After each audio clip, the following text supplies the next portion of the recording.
In February 2026, the price of jet fuel doubled in 3 weeks. Every airline in America started bleeding money, and the guy sitting in seat 24B on his next flight is gonna feel it. In higher fares, in baggage fees, in routes that quietly disappeared from the schedule. Every airline was bleeding. Except one. And the reason goes back to a decision that Wall Street called insane in 2012. Aviate has reached 20,000 subscribers passionate about aviation. Our sincere thanks for your support. And if you're new here, subscribe to the channel and turn on notifications. February 2026, the Strait of Hormuz, the most strategically important waterway on the planet, was closed for the first time in decades, and 20% of the world's oil stopped flowing. In 3 weeks, the price of jet fuel more than doubled. Deutsche Bank ran the numbers. $40 billion in additional costs for the American airline sector in 2026 alone. That's more than double the total operating profit of the entire American airline industry in 2024. United canceled 5% of planned flights. American raised the checked baggage fee, passing the cost directly to the passenger. Routes to Tel Aviv and Dubai were suspended. And Delta?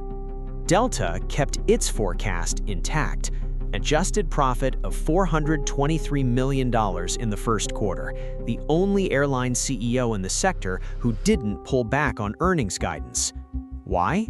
Because of a decision made 14 years earlier, a decision that analysts laughed at, that the Wall Street Journal called a risky bet on commodities, and that the CEO of United publicly said made no sense for most market scenarios. But here's the thing, whether it was pure genius or just a lucky bet that paid off at the perfect time, that's exactly the question the industry is still debating. And the numbers from 2026 are making that debate a lot harder to have. April 2012, Richard Anderson, Delta's CEO, announces the purchase of the Trainer refinery on the banks of the Delaware River, 15 miles southwest of Philadelphia, Pennsylvania. ConocoPhillips was shutting down operations. The refinery had sat idle for almost a year before the sale. It was an aging industrial facility that its previous owner had decided wasn't worth running anymore. From ConocoPhillips's perspective, it made sense, a mid-sized refinery without the scale to compete with the mega installations on the Gulf of Mexico, in a market where refining margins were under constant pressure. From an airline's perspective, it was a completely different story. Delta paid $180 million for the refinery, $150 million net after $30 million in Pennsylvania government incentives for maintaining local jobs, plus $100 million in upgrades to convert and optimize the infrastructure to maximize jet fuel production. Total investment, $250 million. For context, $250 million is the list price of a single new wide-body aircraft. A Boeing 787-9 comes off the factory floor at around that value. Anderson himself used that comparison in Delta's 2012 SEC filing. It was his way of explaining to investors that the risk was calibrated, not a shot in the dark. From day one, Delta hired the technical team from Phillips 66 itself to keep running the refinery. It signed strategic agreements with BP and Phillips 66 as operational partners. The refinery was back in operation by September 2012, just 4 months after the purchase. That was fast. And the context that made all of this urgent was simple. In 2012, Delta was spending $12.2 billion per year on fuel. That represented 36% of all of the company's operating costs, the single biggest cost, bigger than salaries, bigger than fleet maintenance, or aircraft leasing. And there was a specific component of that cost that no conventional financial instrument could adequately protect against. It wasn't the price of crude oil, it was the crack spread. Crude oil doesn't go directly into the tank of a 737, it needs to be refined. The refining process transforms crude oil into gasoline, diesel, aviation kerosene, and dozens of other derivatives. And that process has a cost, the cost of running the refinery, the refiner's profit, the margin of the entire chain. The crack spread is simply the difference between the price of crude oil and the already refined jet fuel. It's the refiner's margin, what they charge to turn crude oil into ready-to-use kerosene. When the market is stable and supply flows normally, the crack spread is predictable and relatively contained. An airline can hedge the price of crude oil using futures contracts. Southwest did this masterfully for years, saving billions while oil prices rose. But the crack spread is different. When a geopolitical crisis threatens crude oil supply, it's not just oil that goes up. The cost of refining explodes too, because demand for refined products continues, but the raw material got more expensive and more scarce at the same time. The refiner charges more, the margin inflates, and this specific component is almost impossible to protect against using conventional financial contracts.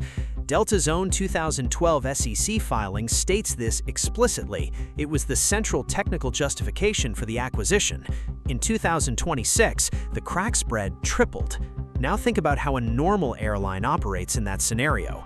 It buys already refined fuel from distributors. It pays the price of crude oil plus the cost of refining. When Delta bought Trainer, it became simultaneously a fuel buyer and a collector of the refining margin. When the crack spread triples, everyone pays more for the final product, but Delta gets back the margin that everyone else is paying to third parties. It's not total immunity, it's a structural cushion that the others simply don't have. In 2026, while American and United were bleeding, Monroe Energy turned the worst fuel crisis in decades into a competitive advantage that no financial instrument could replicate. But that raises a question the entire industry is quietly asking. If it worked so well, why didn't anyone do the same? The answer has 3 layers, and each one reveals something about how the aviation sector thinks. The first layer is urgency. In 2012, fuel was expensive but stable. Oil prices were oscillating at a high but predictable level. For Delta's rivals, the risk seemed distant, and distant risks rarely motivate difficult decisions. The second layer is operational competence. Running a refinery is genuinely difficult.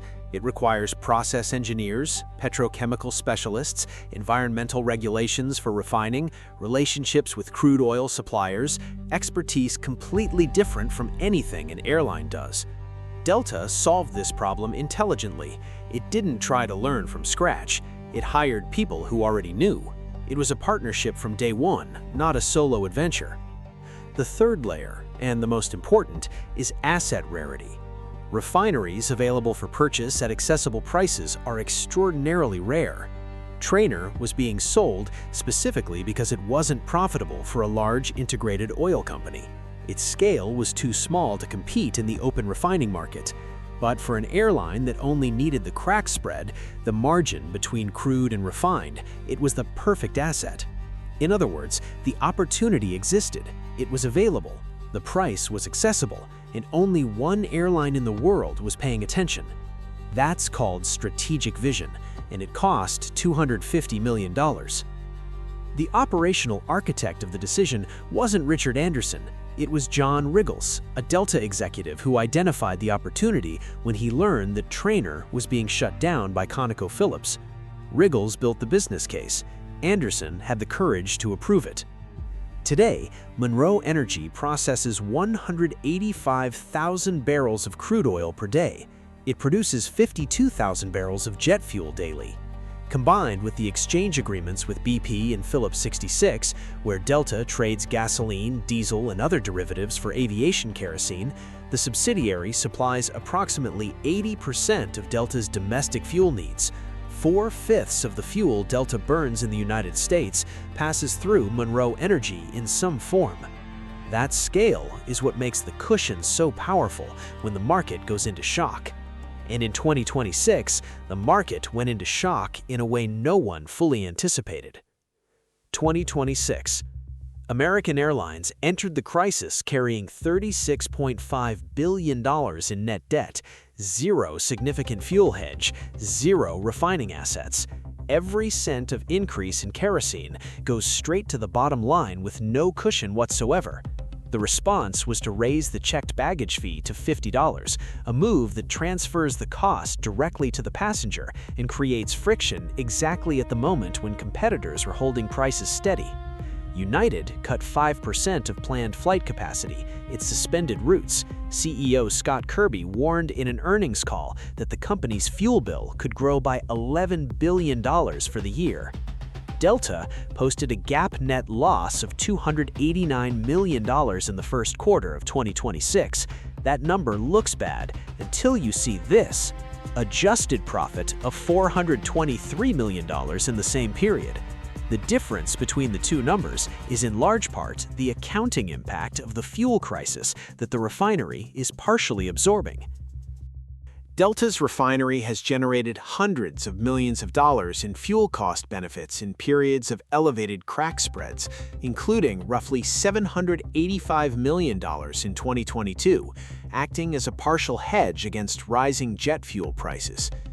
And it all started with an old refinery that nobody else wanted.